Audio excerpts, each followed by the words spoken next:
I guess, the last year of the year. And as such, I thought that what's coming up over the next few days, besides the special Chagim, Rosh Hashanah, Kippur, Sukkot, there's a very special, I would say, the Yovel of the Yom Kippur War is going to be this year, and as such, I think it deserves some thought about the meaning of the Yom Kippur War, especially when one can reflect, one has the possibility of reflecting on this war after 50 years, and to ask what should we take from this war nowadays. If we have time, I'm going to try to speak a little bit also about different questions, challenges that came up in the Yom Kippur War, not necessarily from a security or from a military perspective, but from a halachic one and a religious one as well. So I'm looking at the room, and I assume that everyone remembers where they were the day of Yom Kippur, where they davened, at what point of davening they were when they heard about the Yom Kippur War break out. My parents I was born in Israel in Pardes Chana. My parents always tell me, I was 1 year old, so I don't remember much, but my parents tell me that they every chazan that went up to the Amud was called back. They were standing chazan after chazan, and every few minutes that chazan would be called out. My mom told me till there was a feeling that the shul was empty, just the women were in the Ezrat Nashim, and all the men were gone. And that fear that she remembers that she used to cry of my parents were Olim Chadashim from America, and my Abba wasn't he was in Oles, he wasn't in the army, and my sister at the time, who was like a few years old, used to say, she said that all her friends made fun of her. Why is her Abba not going to the army? Why is her Abba the only Abba that's staying home and not going to the war? And that really was everyone remembers, and I think that when we reflect on this, the fear of that Motzei Yom Kippur, when Golda Meir got on the Israeli television, and people really didn't know where this was going and what was about to happen. And the first few days of the war, the feeling that all is lost. There were really terrible thoughts going on in the country, that this might be the end. That really was a fear. Now we know more. That was really a real fear in the military and the government the first few days, that we could lose this country, just like that. And then, the war continued, and without going into all the details of the war, Israel finished the war in what I think it's fair to call maybe the greatest victory in Israel's history. Now, I'm not saying that, by the way, but President Chaim Herzog, who at the time was a military spokesman, who wrote a book on the Yom Kippur War. I'm sure people have read the book of Chaim Herzog, who used to be the face of the war. I'm sure you remember him speaking at the time. I mean, I don't. Again, I'm just guessing that you remember this. And he writes in his book that there is no, and this is after the 6 Day War, okay? He's writing, this is probably the greatest military victory in Israel's history. Now, I'll share with you, before we go into the sources, I want to share a few stories with you, if that's okay. One of my close friends who I grew up with, her father was in the first Machzor of Yeshivat Har Etzion of Gush, and her father was killed in the first 3 weeks of the war. And it's okay. I'm sure mine's also on. I better turn mine off. Thank you for reminding me. Thank you for reminding us to turn off this one. Yeah. Okay. So she recalls. I mean, not she recalls. She was a baby when her father was killed in the Kippur War. At the time, there were 8 students of Yeshivat Har Etzion that were killed in the Kippur War. I'm sure people know that Rabbi spoke a lot about this. People say it changed him a little bit. and arguments about that. So she never met her father. She was a few months old. And 10 years ago, for the 40th anniversary for the Kippur War, the family decided to put out some kind of movie about his life. Now, you understand that she never met her father, she never saw her father, she never heard her father, right? And it was quite fascinating. They were actually able to find, there was a guy named Adir Zik. Remember Adir Zik? He was a chef. Anyway, Adir Zik died a few years ago, and in his attic they found a whole bunch of old tapes. He was an amateur at the time. In the 70s, he was an amateur kind of radio man or television. He tried to play with these things, and he used to interview his friends to try to practice. And he interviewed this guy in 1972. And after he died, the family found this reel of a movie that he made, a video of this guy that was killed. So they made, for the first time, she saw her father speak, and heard her father speak, and saw her father. And they made this evening they made a whole evening about the Yom Kippur War and about this guy. And the main speaker that evening was Rav Chaim Sabato. Rav Chaim Sabato, Rosh Yeshiva Malad Dumim, who I'm sure you've heard of, and hopefully you read his book, Tikkun Kavanot, which is just disastrous to translate to English, I think. Tikkun Kavanot, that's the whole idea of the book, and then to translate that into English, I'm saying, doesn't work. Tikkun Kavanot, Kosh Baruch Hu in the tank, Tikkun Kavanot, it's a whole... Anyway, I'm not going to go into it right now. Lost in translation, that's all I'm going to say. And Rav Sabato spoke, and at that evening, I sat next to a very special person called Rabbi Fisher. Rabbi Fisher was a Mashgiach of Gush for many years. Again, I'm taking a lot of stories as an introduction to today's shir. I hope it's okay. Rabbi Fisher had an amazing story. And during the Yom Kippur War, he and two other young men from Gush were asked by Rav Mital. Rav Mital, Rosh of Gush, said, you know, guys, this Yom Kippur, why don't you guys do an act of chesed? Why don't you guys go up north and be the chazanim for our boys up north on the Syrian border? They said, great idea, peaceful, it's quiet, what can go wrong? And these guys went up north. Rav Weitman is one of them, Rav Weitman, who is the Rav of Alon Shvut today, the Rav of Tnuva, Rabbi Fisher, who was the Mashgiach of Gush, and another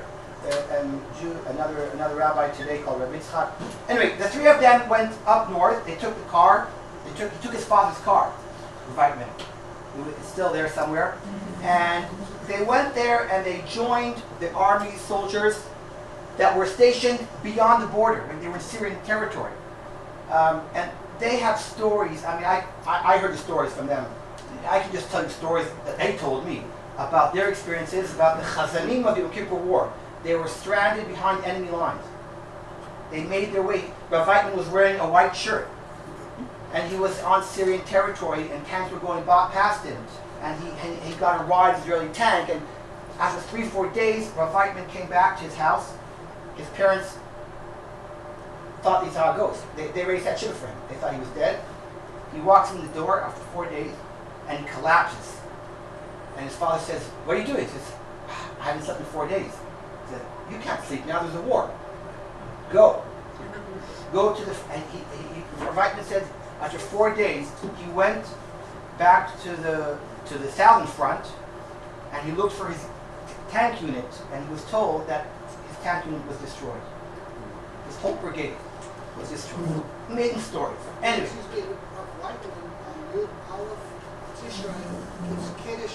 I know, I go.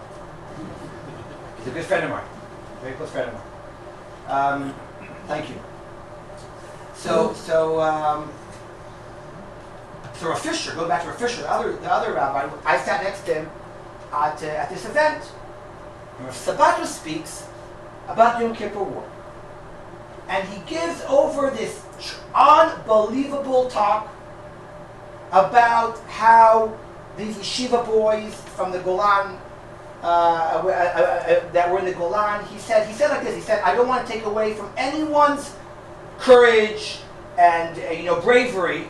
But he said, I'm telling you that the spirit of the yeshiva boys of the Hesder units in the Yom Kippur War stopped the Syrians. He said that. Something of that spirit. He said, and he started describing the bravery, the courage. If you read his book, you know what I'm talking about. And how it was such a, I left that speech so uplifted, so inspired. I don't like that word so much, but I really was by him. And then I turned to Rav Fisher and I said to Rav Fisher, are we talking about the same war? Because I grew up in Israel. And in Israel, when anyone talks about the Yom Kippur War, it's all about how terrible it was, how everyone's to blame, and we're terrible, and it's the government's fault, the army's fault, and it was chaos, and it was one mistake after the other, and it was the most terrible loss in our history, and it was disaster, and it's available, and I said to him, I'm getting two different narratives here. No one's taking away the fact that 2,500 boys were killed. But the story of a people, of how we see these events in the narrative of the Jewish people, in Jewish history, there are two narratives here. And it's scary to think that there are, in my lifetime, I'm growing up hearing two different stories about how one should look at the Yom Kippur War. From which perspective? How do we view the Yom Kippur War, this whole story?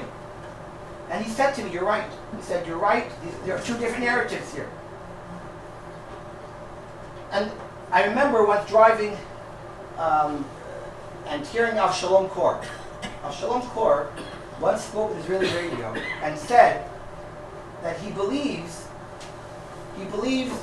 that we made a very big mistake calling this the Yom Kippur War. He said all we had to do to change the narrative would have been to call it the Chag Sukkot War. Why is that? Because on Yom Kippur we were attacked.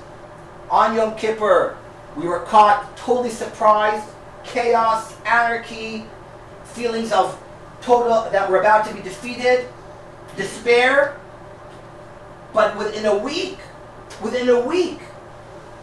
the Israeli army did the unbelievable without guns, without tanks, we counterattacked within a week. I'm not going now into all the details of the war, exactly what happened. I'm not going into, obviously, but if we would have focused, says Avshalom Kor, about not the fact that we were almost beaten, but that from the depth of from the abyss, from being almost finished, we were able to rise and to counterattack and to attack and to finish the war within 3 weeks by America and by the Russians yelling, begging to stop because we were threatening Cairo and threatening Damascus within 3 weeks, taking back all territory that we lost and gaining more, circling the third. Correct. Circling. I'm not going to go as maybe too politics if I mention Ariel Sharon now. But Ariel Sharon did do something crazy that could have gone both ways, like he always did. But he actually his crazy maneuver and saved the Israeli army and defeated the Egyptian army down south in Sinai. And all that within a week after we were caught surprised. Called the Sukkot War, the whole narrative would have been different. Rabbi Ben Nun once said something interesting too.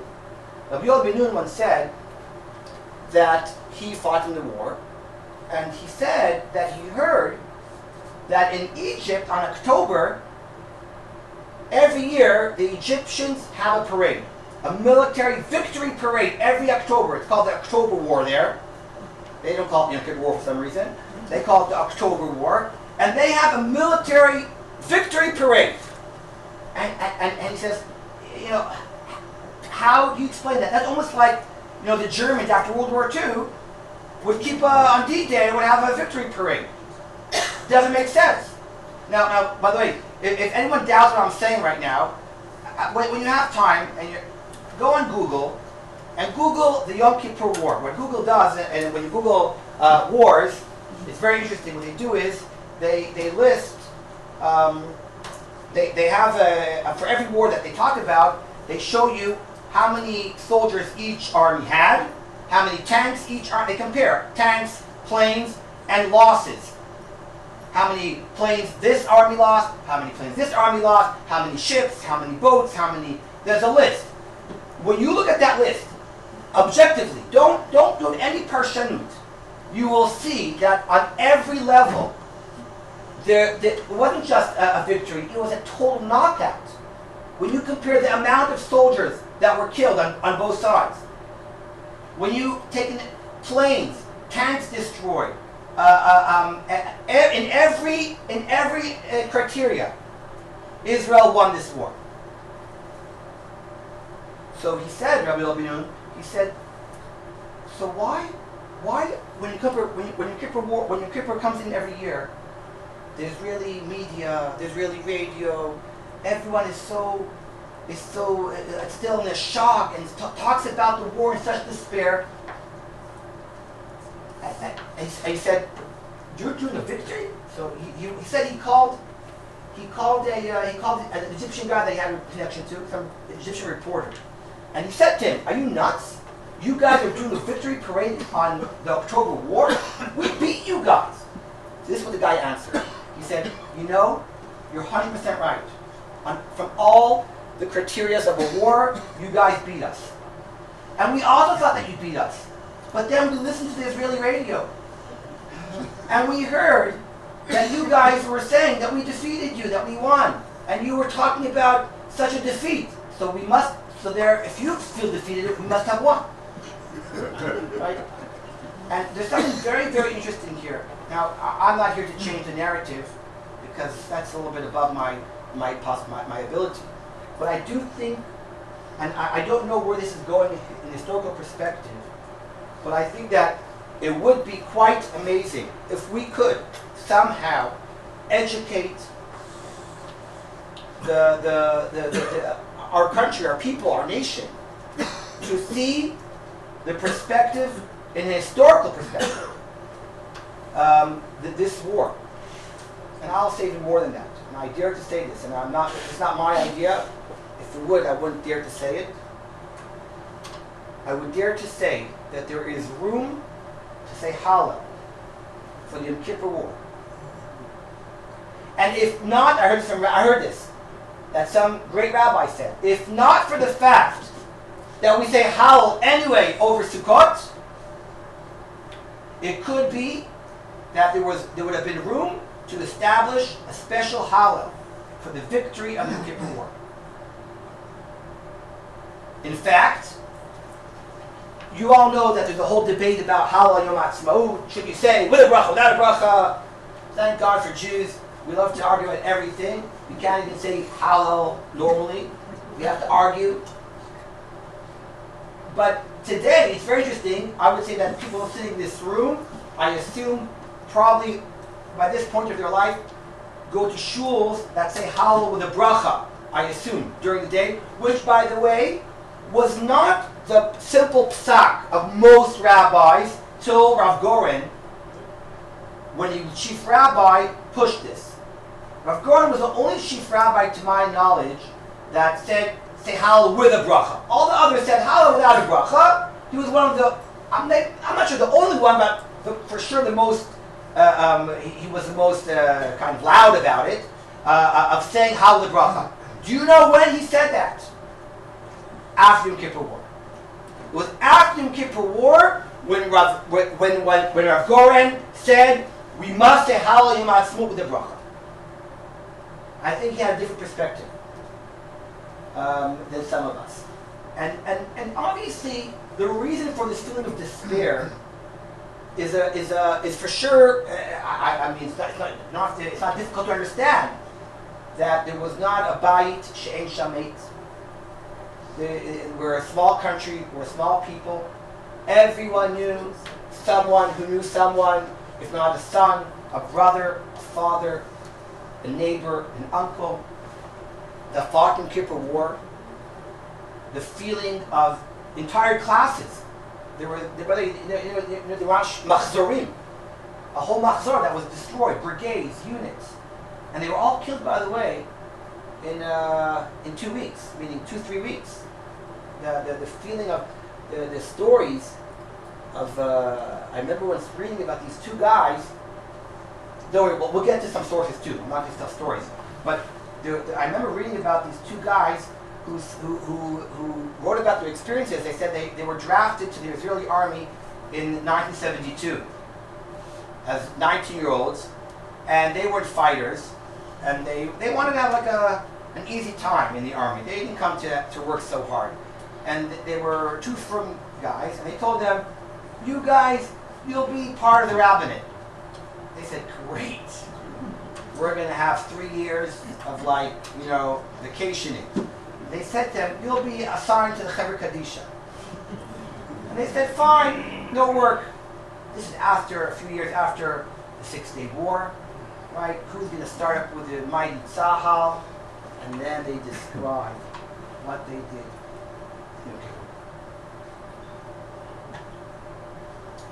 They wrote that they had, the bodies were coming in so fast from the front that they had to make temporary cemeteries up north and down south. And they write, we were burying soldiers 24/7, non-stop. They describe buses coming from the front, buses filled with bodies. At some point they looked at each other and they said, is there any tzahal left? We just buried the whole Israeli army. That was their feeling. A Fisher told me that on Simchat Torah, he saw the Chevra Kadisha guys all completely drunk. He said they could not function. These guys, young guys, all got drunk because they couldn't deal with what they were doing, with the horrors of what was going on, the stories of families not knowing about where their children were buried for months. It was months till they found out where they were buried, when they were killed, if they were killed. The feeling of chaos was so great. The loss was so great. The disappointment. All this led to the narrative that still exists today. Now, I'm not trying to argue that it's wrong, that we were wrong to think that. I'm not here to judge. I just think that 50 years later, there's room for cheshbon nefesh as a people to try to see the story a little bit differently. And I would like to tell this story a little bit from a religious perspective. I actually want to start with something before I start doing the kind of the religious interpretation. I would like to point you to. I actually don't have this on my sheet, which is fine. It's on my other sheet. Rabbi Mital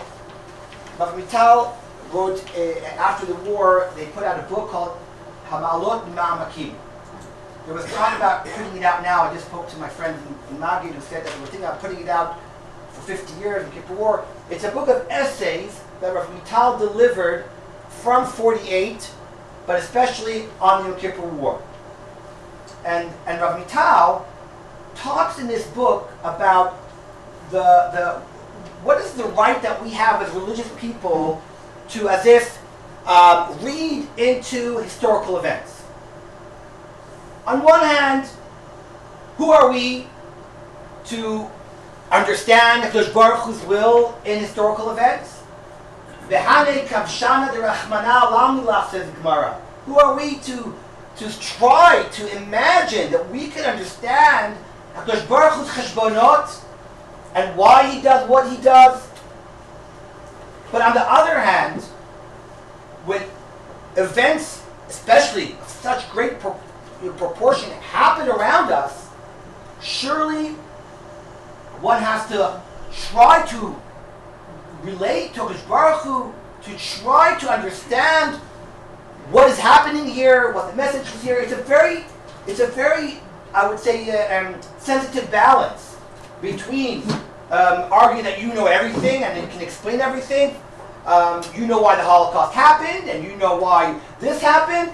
But on the other hand, as religious people, we are aware that when things around us happen, one has to somehow do some cheshbon nefesh, some din cheshbon, some looking into your nachbasad darkein v'nachkora, right? Our Torah does demand from us, require from us to look into ourselves and to understand Ma Hashem shoel me'imach. So there's a very delicate balance between both ideas, and with that I would like to begin.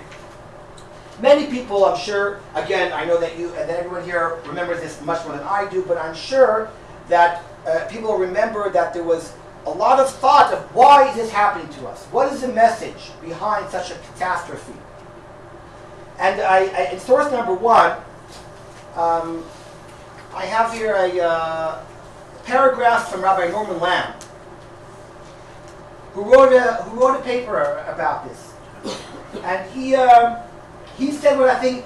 He wrote what everyone said, what everyone thought, and I can only say it because such an esteemed scholar and Talmid Chacham like Rabbi Norman Lamb wrote this, that I allow myself to also say this. Right? He says the feeling, looking back after the 6-day war, was a feeling of kochi ve'otzim yadi, asali tachayil hazeh. One of the motifs, one might say, of Sefer Dvarim, in the beginning of Dvarim, as well as in next week's Parashat Ha'azinu, is about Vayishman Yishun Vayivat. It's about the danger that Hakadosh Baruch Hu warns us again and again, that when we enter the land of Israel and we establish a state, and at that point we forget Hakadosh Baruch Hu. In the Midbar, it was very easy to remember Him, because you lived on miracles. He was all around you. Even if you were sinned against God, you were sinning against God that you recognized. But in Eretz Yisrael, in the world of nature, where we don't see, feel, realize Hakadosh Baruch Hu's activities in this world and how He connects in this world. We don't see Him exactly in front of us all the time. The danger of associating all our success to ourselves. And explains Rabbi Lamb that was a terrible blow, a terrible reminder to all of us in the Yom Kippur War. That with a snap of fingers, everything can change. If you rely only on yourself, if you don't understand who gives you the strength, this feeling of arrogance, of distancing yourself from the source of all the chesed that we have, that unfortunately was felt very much during the Yom Kippur War. You can read it yourselves. He says it here very explicitly, and those who are interested, this article is online. You can find it online. Read the whole article that Rabbi Lam and writes us about. But let's see a bit more than that. Let's see something a little bit more than this. In source number 2, there's a midrash. The midrash talks about the days of Din. Yom Kippur is a part of Yom Hadin, it's a continuation of Rosh Hashanah. And the midrash says in the bottom, Yisrael v'mot ha'olam, when the Goyim and the Jews enter the Yom Hadin, HaKadosh Baruch Hu dan otam b'Yom HaKippurim, Eilu ve'eilu nichnasim lifnei HaMelech ladin, ve'ein anu yudin me'yam menatzeach. We go into court, and we don't know who's going to win. I know this might be a little bit, I admit, I'm being today a little bit more irrational in the shir. It's not my classic kind of halachic shir, which I'm trying to, but just read that sentence. Yisrael ve'umot ha'olam nichnasim ladin b'Yom HaKippurim ve'en yodea mi menatzeach. Is that not a description of the Yom Kippur War? En yodim mi menatzeach. Look at the next page. I'm going to skip a little bit. Read on to the bottom. Kach Yisrael ve'umot ha'olam nichnasim ladin b'Yom HaKippurim ein ha'briyot yodea mi menatzeach. Amar HaKadosh Baruch Hu, Tlu lavchem b'yedchem, sheyidu hakol she'atem Zechitem Badin. The Midrash tells us, is answering a deep question. What is the connection between Sukkot and Yom Kippur? Why do we have this Chag called Chag Sukkot, which is immediately after Yom Kippur? We have a minhag to right away make the Sukkah after Yom Kippur to show that we run from the Yom Kippur a day straight into the Sukkah. Why? What was the idea? So Rav Kook, by the way, has a very beautiful piece about this. Rav Kook says that, from Elul through Rosh Hashanah Yom Kippur, we go into our kishkas. We think that we're terrible people, and it might lead us to despair. Our chest really hurts, a bit red over here, and we bash ourselves, we beat ourselves up, and it could lead people to really feel down, and a little bit of depression even. So therefore, the Baruch Hu gave us Chag HaSimcha, Chag HaSukkot, to uplift us, to put things in proportion, to kind of balance off these days which are a little bit days of awe and fear and maybe anxiety. However, this Midrash is something a little bit different. This Midrash is teaching us that Chag Sukkot symbolizes victory. The Baruch Hu says, you take your lulav, and it's a march of victory. And you should go into Yom Kippur knowing that you're going to Din, but go in with the thought that from here we're going to victory. And Chag Sukkot is that kind of assurance that we will be found Zakaim Badin. Now, it's interesting because a lulav in Jewish tradition has become a symbol of a spear and the Bar Kochva coins. Does anyone here, by the way, have Bar Kochva coins? Not on you, I don't know, but does anyone collect them? Okay, I'm saying that because I once went to a doctor in Israel, and there was a long wait to get into him. And when I got him, he said, "Oh, I see that you're you're a religious guy." Yeah, start talking. He says, "Can you help me out? I have these coins, and I want you to explain them to me." People were waiting outside for an hour, and he sits there, starts showing me all his coins. He collects Bar Kochva. I don't know, people collect Bar Kochva coins. He has a license. It's a whole thing. And on these coins, you can see they're lulavim. The lulav was like the symbol of a spear, the symbol of victory. So this idea of the lulav being a klei milchama and a sign of some victory is actually established in Jewish history. But what really caught my eye is the following idea of the Netziv of Volozhin. Again, maybe it's a little bit irrational what I'm saying right now, a little bit emotional, but the Netziv Volozhin, you all know, wrote this way before the Yom Kippur War. So look please at source number 3.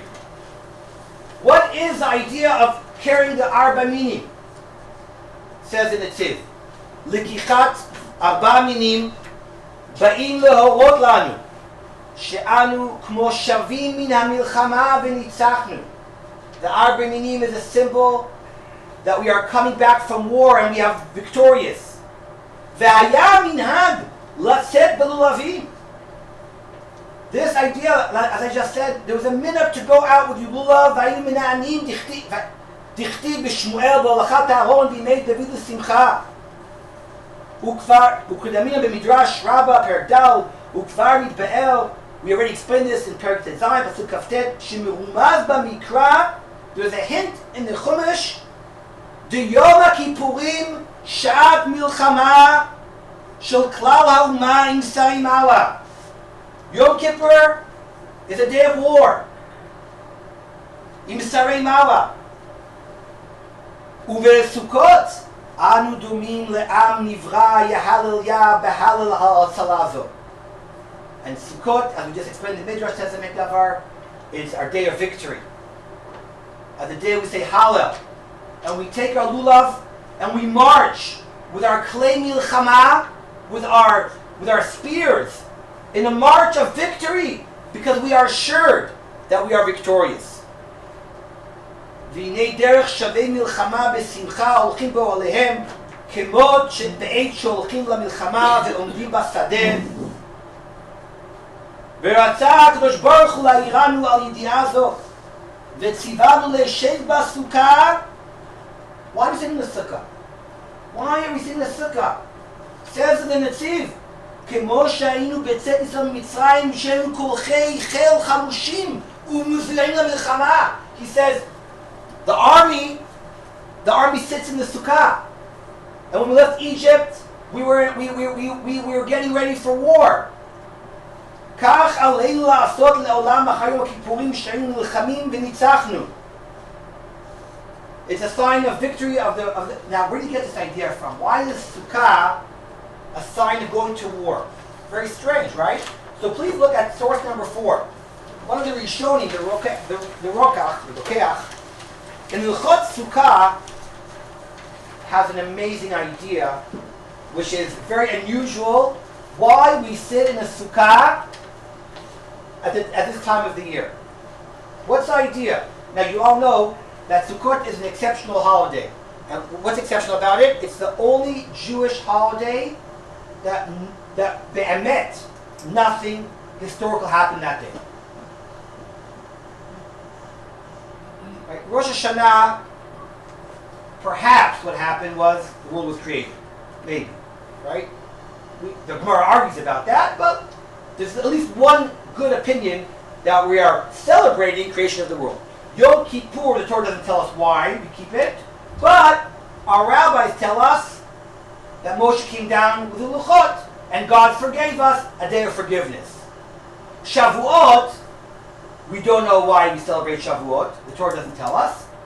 Chazal argue that perhaps the Torah was given on Shavuot. It's a machloket, right? Not everyone agrees that the Torah was given on Vav Sivan, but let's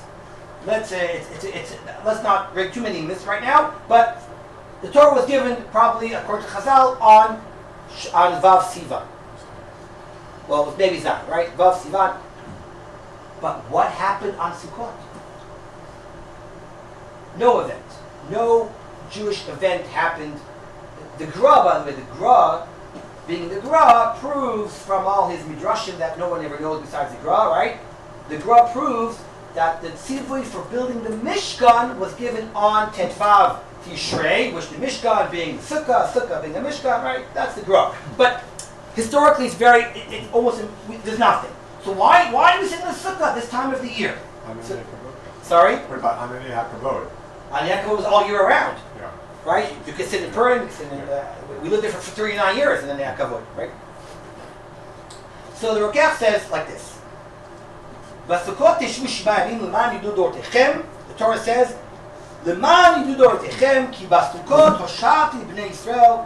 we want the Jewish people, said HaKadosh Baruch Hu, I want the Jewish people to remember that I put Am Yisrael, they left Egypt, in a sukkah. Botziu otam in Eretz Mitzrayim. Umiramses ba'al Sukkot, al tam Sukkot,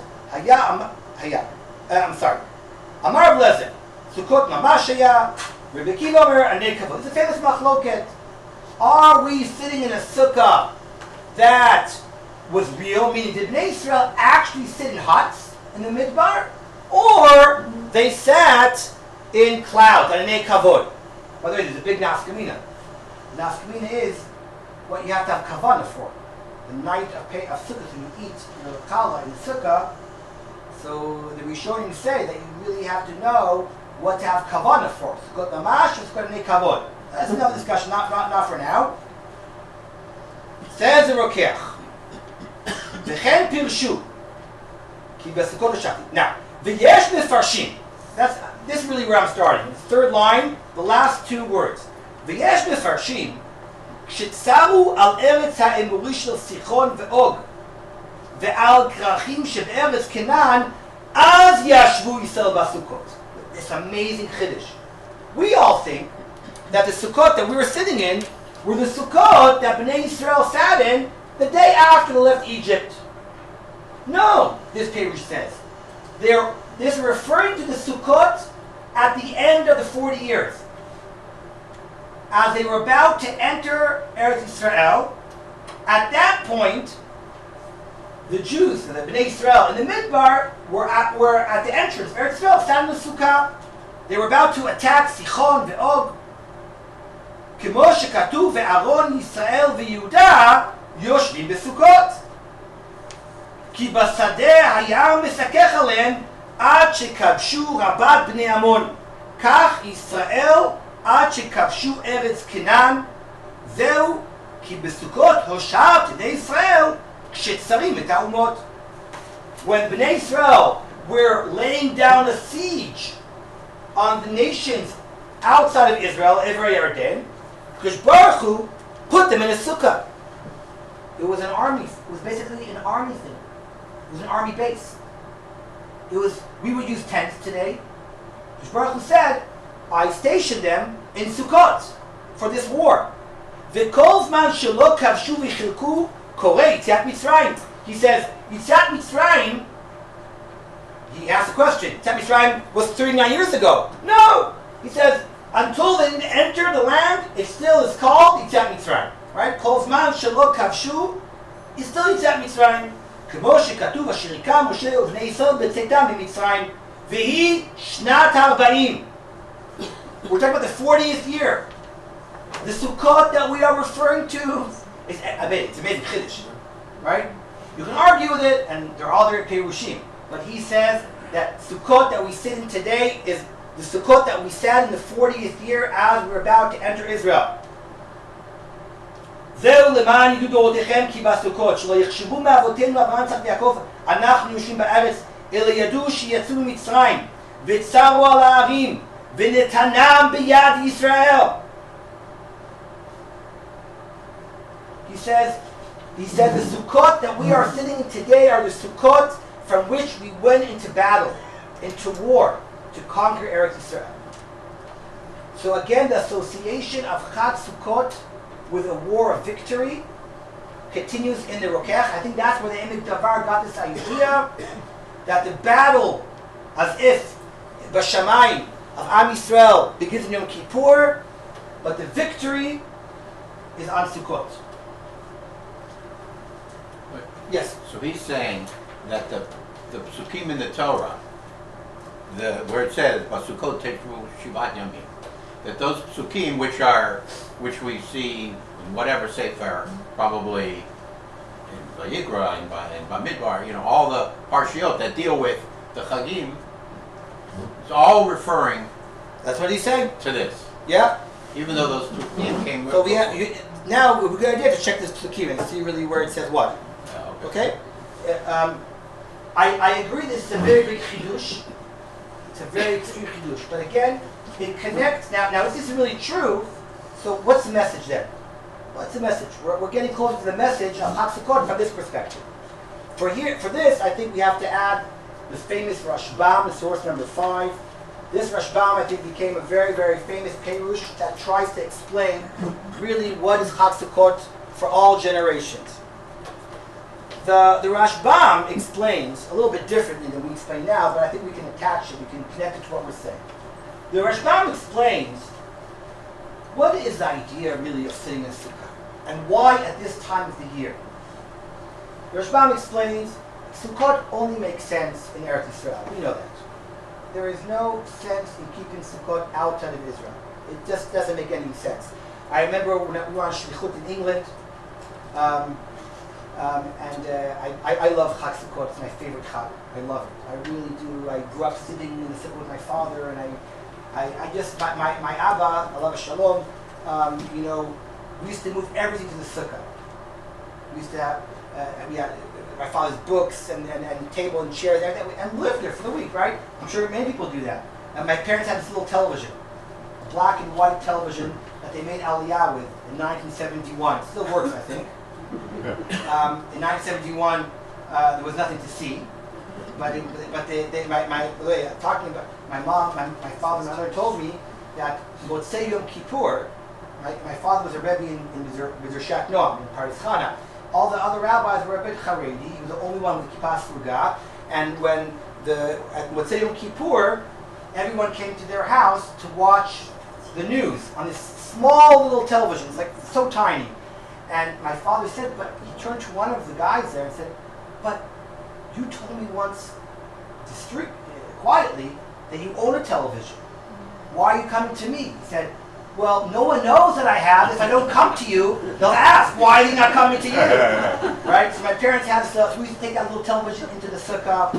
And I love Chag Sukkot. And I go to England, and I build a sukkah, and as we're eating chicken soup Friday night, and my chicken soup with the matzo balls are all floating off floating out of my bowl because of the rain is getting so high, you know. And I had this, I had something to cover it, and I'm sure you all remember all those who from England here know what I'm talking about. And I was like fighting with this tarp to put it on. The rain wasn't coming down. I was so frustrated. I started crying. I was so frustrated. And Chag Sukkot really only makes sense in Eretz Yisrael. The whole idea with the rain makes only sense in Eretz Yisrael. But more than that, he says. More than that. Chag Sukkot ta'aseh lecha be'ospecha migoncha u'mikvecha be'ospecha tvuat ha'aretz u'vateichem mele'im kol tuv dagan b'tirosh v'yitzar. Says the Rashbam, why at this time of the year? We just said that you can sit in the sukkah all year round to celebrate Yetziat Mitzrayim. Why now? It's because in Eretz Yisrael, this is the time that the harvest is over, the rain season hasn't begun, and in good years, the Jewish farmer at this point goes into his house and leaves the field. He was living in the field the whole summer, doing the harvest. But now, at last, he can come back to his home and enjoy the fruits of his labor. Dafka now, says the Torah, now's the time to go back to the field, to remember Yetziat Mitzrayim, to remember that Kochi ve'otzim yadi lo asu d'chayil hazeh. Because a person, Dafka in Eretz Yisrael, when we come into Eretz Yisrael, we might forget HaKadosh Baruch Hu, who protected us, who provides for us. The danger of this time of year, when a person is satiated, is full, is happy with his, he feels his success is his. He did it all. Now's the time to go back to the sukkah which reminds us that we are in hands of HaKadosh Baruch Hu as we left Egypt. So in a very interesting way, if that's true, the main message of Sukkot at this time of the year is going back to Rabbi Norman Lamb's words in the beginning of today's shir. It's about reminding ourselves that HaKadosh Baruch Hu gave us whatever our success and our victory, and the Chag Sukkot is there to remind us that just like we left Egypt, we were in His hands, and He provided for us, even in times when we think that we are doing everything, is still HaKadosh Baruch Hu doing it. And that idea, I think, connects to the idea of the victory of war during Sukkot. There's such an idea we find in our Midrashim, in our Rishonim, that there's an idea that during Yom Kippur and Sukkot, forget the Yom Kippur War, right? There's an idea that our success, our victory after the war, as if Yom Kippur and Sukkot reminds us that our victory comes from Kadosh Baruch Hu. And I think there's obviously a deep connection to what happened 50 years ago about these events, about this feeling of maybe we got too much of a shock to our system, but we were reminded in the most terrible way that our success and our victorious events took place in the 6 Day War and even 48. We must remember that it was HaKadosh Baruch Hu gave us this, and coming to Israel and being in Eretz Yisrael and building a state, as much as it was about Mesirut Nefesh and really amazing Mesirut Nefesh of Am Yisrael, we still mustn't forget that HaKadosh Baruch Hu gave us the ability to build a state and to provide for us and to continue taking care of us here. And unfortunately, we got a very bad reminder during the Yom Kippur War about this, and yet I think that there is room this year, maybe more than other years, during Sukkot. Maybe everyone should have a reminder that at least one of the days of Sukkot, when you say Hallel, you should have some kind of thought that you're saying Hallel for the fact that Mishloach Baruch Hu did not leave us during the Yom Kippur War and helped Am Yisrael, provide us with great miracles that turned the war around and gave us a great victory. I remember hearing a few years ago, I'm sure the next few days you'll hear a lot of people talk on the radio about Yom Kippur War. I heard a few years ago a guy get on Israeli radio and he spoke about the greatest miracles that no one can explain about Yom Kippur War. He told a story about how there was an Israeli set of planes that went to bomb. They went to bomb some factory in Syria. As if that's news today, but this was 50 years ago. And they went and it was very cloudy, and only one plane dropped his bombs, and all the rest of the planes were coming back to Israel, very upset that they couldn't find the target, and they had full bombs on their planes. And they said, as they were coming back to the border, they suddenly see underneath them columns and columns of tanks that no one knew was coming towards Israel, and no one knew about this because it was done so fast. They realized what was happening, and in like a few seconds, they dropped their bombs and destroyed this whole huge brigade or whatever it was. And they said it was like a forgotten thing of the war because it was over really quickly, that no one ever heard about this afterwards. And the miracle of just being there at the right time, destroying this whole, and story after story, I'm sure you've heard, I mentioned Ariel Sharon's crazy maneuver. It's only Israeli chutzpah to do what he did. Remember what he did? He went through the lines. He just went through the lines quietly, and they went around and they crossed over before he went. Just tell you a quick story. My uncle, Professor Yossi, Rabbi Tabory, my father's brother, was in the Yom Kippur War, and he was when the first Israeli soldiers crossed over the Suez Canal. So Israel was very secretive about it, and no one was allowed to say anything about it. And my uncle wrote a postcard to my father, wanted to tell him that he's already in Egypt. But the censorship, at that time there were no phones, right? So the censorship erased everything on the postcard that hinted where they were. So my father said the only thing that came through was the following line. My uncle wrote, "Just want to let you know that I changed my tefillah's nusach. From now on, I'm davening Sephardi nusach as the Rambam is the rabbi of the city where I am." And the censor guy missed that, right? So they knew that they were already in Egypt. So the chutzpah with the miracles that occurred those days is as if we don't recognize today that these are miracles of Mishloach Baruch Hu, then perhaps we are falling into the same original sins that we did some of us following the Kippur War, that didn't recognize enough of the greatness of Mishloach Baruch Hu being involved in us being here in this land. So surely that should require from us today, with all the great tragedy of Yom Kippur War, with all the pain of losing so many people, and it's still there, the pain. It's not going to go away. And yet, from a national perspective, I think we still owe thanks to Mishloach Baruch Hu, and it probably should somehow manifest itself during Sukkot when we say Hallel. Thank you. That's my thing. If anyone has comments, questions, or arguments, or no, Bakasha, here's the opportunity. Anyone have what to say, to add a personal story or something? Bakasha, anyone? There's another great book by Rabbi Novitz. Okay. I thought it was the only book, and it's a terrific thing. It's a must-read.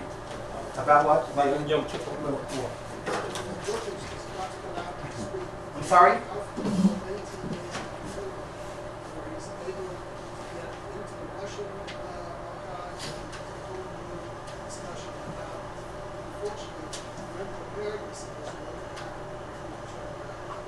Which, by the way, just highlights the victory even more. Right. I understand. I'm just saying. Right, yes. Well, how would you compare the miracles of the Yom Kippur War to the Six-Day War? I mean, would you say that they're on the same level, or is there? I mean, obviously they're a very different story, Yeah. right? Very, very different story. But I mean, look, I don't think it's fair to compare. I just think that we were very, very close. We were very close to being defeated in Kippur. The Six-Day War could have been very different. We know that, right? But we weren't in that position. I mean, it wasn't the enemy. The enemy didn't get the chance to even threaten us in the sense that we thought it was over. We imagined that it might be like that. We were afraid, but they weren't actually standing outside Tel Aviv. They didn't make it, right? In the Yom Kippur War, they were standing for a few good hours with nothing between them and Tveria. There was nothing. No one knows till today. There are all these theories. Why did the Syrians stop where they stopped? And I just heard to speak, Aviad Kalani speak about it. That the greatest, one of the greatest soldiers of Jewish history, Aviad Kalani, who saved us all in the Yom Kippur War. Gibor Yisrael. Have you ever heard his story? Yeah. By the way, I recommend go on Google and listen to the original tape. It's online of how Yanush Ben-Gal, the head of the Chativa, they have a tape of the original, what's going on. Aviad Kalani is sitting in a tank in Emek HaBecha, in Konetra, up in the Golan Heights. He's a Magad. He's not a god, but he's a Magad, Heavy Bidud, right? And he's yelling on the radio that, I mean, he writes in his book, if you ever read his book, you should read his book, he talks about how he was starting shooting. I was in tanks too, so I appreciate this very much. He usually in a tank, you look through whatever you look through, and you shoot from like we were taught 4 or 5 kilometers to shoot tanks. He was touching the other tanks, and he was using his joystick, like in a video game, to shoot the tanks around him without looking, like use a handgun, just shooting the Syrian tanks around him. And at some point, they were overwhelming him, and he realized that he has like 5 tanks with him left against all the Syrians, and none of them they had no ammunition. And he went out for his last suicide attack. And as he's going, all the Syrians start running away. And he's yelling on the radio, you can hear this. He said, "I don't believe it, they're running away." And Yanush Ben-Gal goes on the radio and says, "Ata Gibor Yisrael." It's on radio. And then he says to him, "Victor, we've practiced for years. Go do what you know. Go do what you were taught to do. Finish them off. Run after them, and just finish them off." And he's like yelling on the radio. Like they said, they have a tape of this. It's on. You can hear it. How Yanush Ben-Gal calls him Gibor Yisrael on the Tzahal radio, and Aviad Kalani describes how they don't know. At some point at Nafach in the Golan, the Syrian army, had nothing stopping them. And then after 24 hours, Israeli troops reached there and were able to fight them. But there was nothing stopping them between them and Tveria. So there are all these theories today. Some theories say it's because, thank God, the Syrian army never thought they would get there so quickly. They thought there must be an ambush somewhere. Right? They didn't believe that the Israeli army was so unprepared. There are theories that they weren't given any commands to go beyond that. And there was no one Rosh Gadol to think that, maybe we should just, go forward. All theories don't change the fact that the Syrian army just stayed for a day in its tracks. So I'm saying the Yom Kippur War was a time when the feeling really was that it's all over. In the Six-Day War, we didn't reach that stage. So that's my only comparison. Everyone have a Shana Tova, have a Chatima Tova.